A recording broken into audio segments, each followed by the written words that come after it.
however, one brave soul, Wesley Robinson, with a blue check mark next to his name, said, "You, sir, are an inspiration." I just added "sir" to his story like I'm Donald Trump. "You are an inspiration." Who's Wesley Robinson, Jenna? I don't know, but thank you, sir. Neither do I. Guys, I was down. I'm going to be honest with you. I was a little down on Dez Bryant making a return to the NFL. Didn't think it would work. And then yesterday, as I'm scrolling through Twitter, I see this video right here. Dez with the Ravens on a just jam-packed, game-like condition field with defenders absolutely everywhere. The guy runs what appears to be almost like a 2-yard curl route, catches with one hand with distractions flying all over the place. And I'm thinking, have we been sleeping on Dez Bryant? This is the guy that the Ravens need, that Lamar needs to give him a boost on Sunday when they face the Pittsburgh Steelers. I finally figured it out with Dez, and I am really feeling good about it. The other guy I feel really good about this weekend, Baker Mayfield. Let's talk some Browns. This team coming off a tremendous comeback win Sunday, albeit over the one-win Bengals. This weekend they begin life without Odell after his season-ending ACL tear, and so now all eyes are on Baker as he continues to try to lead this team to the postseason.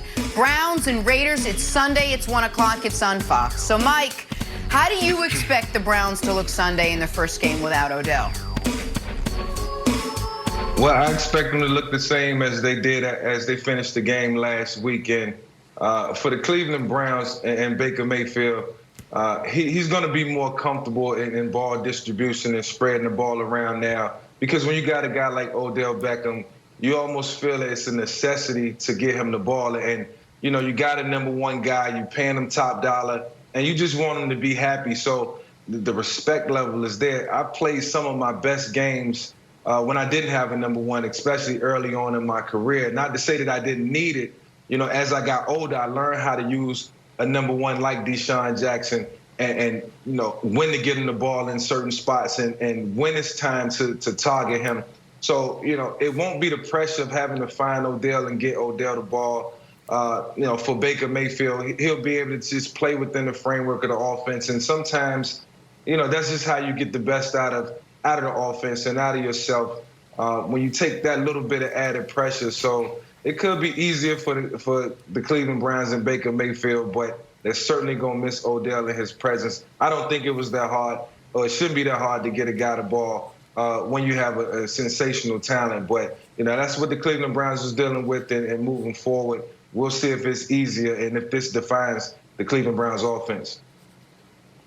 Mike, I'm so glad that you said it. Coming from a quarterback's mouth, it means everything. People don't understand the dynamic between the quarterback, the play caller, and a #1 wide receiver. It put pressure on everyone on the offensive side of the ball, even the wide receivers who we haven't talked about. When you're a guy and you're paid at the top in the NFL, you've proven it, and you ask for the ball, or you know everybody wants to get you the ball, you start looking at, well, what about me? I'm here. I made it through the draft. I also produce. So I think this is going to help this offense. I think it's going to help Baker Mayfield, and I think it will be better for them. Now, to answer your question, Jenna, I don't know, right? Because it's your commitment to how you win defines your identity. The first 4 wins that they had, their identity was running the football. We knew that. Last week, it was about throwing the ball. Now, we know that you can win so many different ways in the National Football League. But for me, I want to see who they are. I want to see if they're going to go back to committing to the run game, or if they're going to look at this and say, you know what, we believe in Baker Mayfield to throw it 30, 35, 40 times a game. So I can't answer that. I want to see them commit to who they believe they are, and then that will dictate, you know, how we view this team moving forward. Wilds, I'm nervous for the Browns this weekend. And it's not just because Odell's not going to be there. Because the Raiders are sneaky way better than people are giving them credit for. Their wins are excellent wins. They beat the Saints. They beat the Chiefs. The game where they just got blown out against Tampa was a 4-point game with 8 minutes left before everything went wrong for the Raiders. And Brady, to his credit, played great late. I have to be nice to Tom Brady because Brandon informed me a few minutes ago. Evidently, Tom Brady's got a really hard life full of criticism and haters. I just was totally unaware. I thought he'd lived a charmed existence. And if you look at the Raiders' schedule so far this year, the worst team they've played is the Panthers. And the Panthers are not a bad football team. They played the Saints, the Patriots when the Patriots were playing well, the Bills, the Chiefs, the Bucks, and they're treading water. And so I think we look at the Raiders and like, oh, okay, a good team should beat them. Well, a couple really good teams, the Saints and Chiefs, have lost to them. In addition to that, Wilds, I think the lack of Odell is going to hurt the Browns' running game.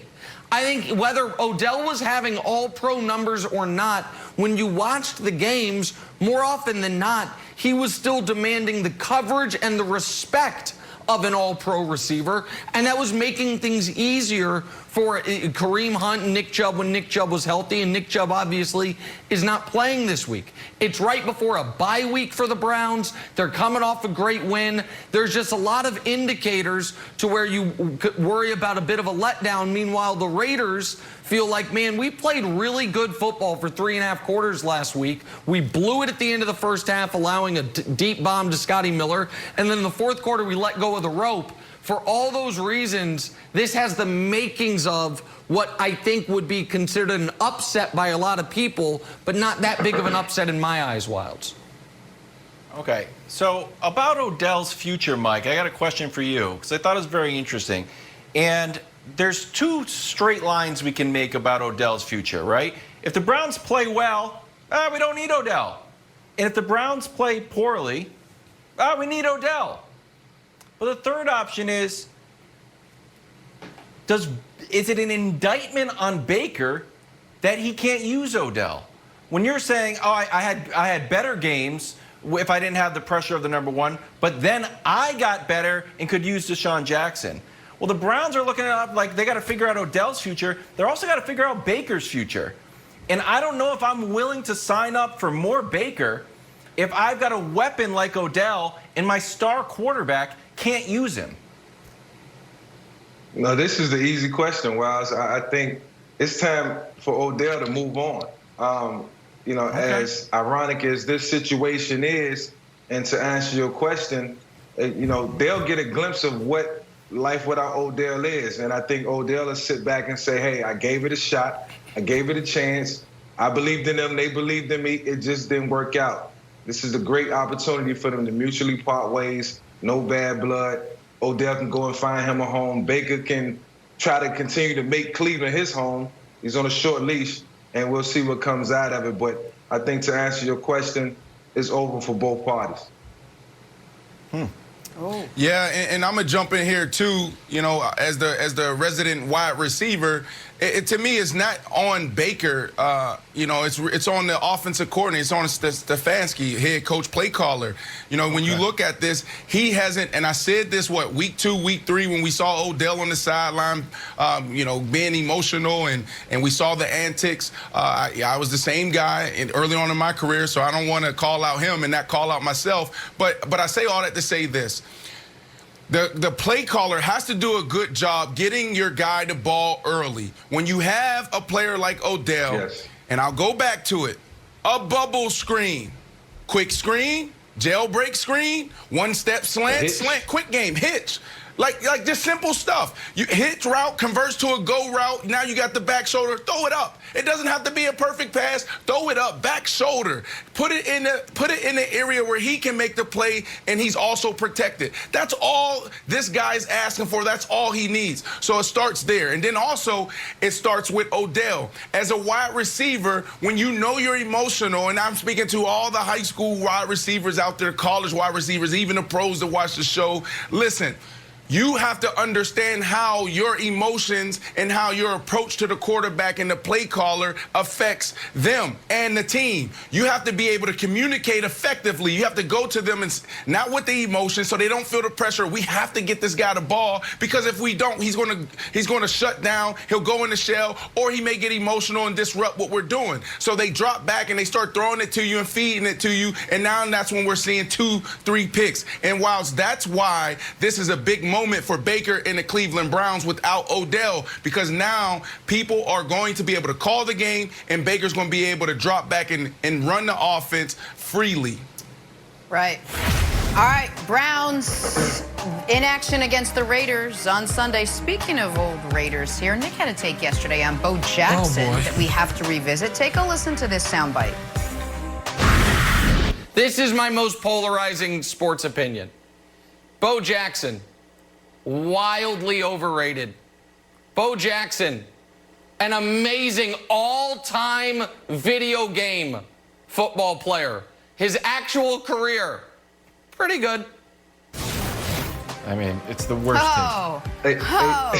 Michael Vick, do you agree or disagree that Bo Jackson was overrated? Absolutely not. And Nick, one more take. Like, look, if you was talking about Roger Craig or Joe Morris or Otis Anderson for some of the old heads out there who might know those running backs, I will understand. We're talking about Bo Jackson.